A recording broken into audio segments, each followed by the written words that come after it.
Hi! In front of me is Samsung Galaxy Tab S9 Ultra, and today I would like to show you how you can disable Google Passwords Autofill. Begin by going into Devices Settings and scrolling down to access Google section.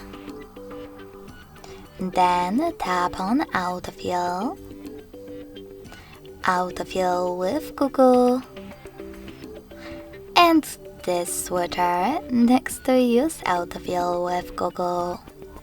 So when I click, as you can see, the switcher is gray and Autofill is off. Thanks so much for watching. If you enjoyed this video, don't forget to leave a like, comment, and subscribe.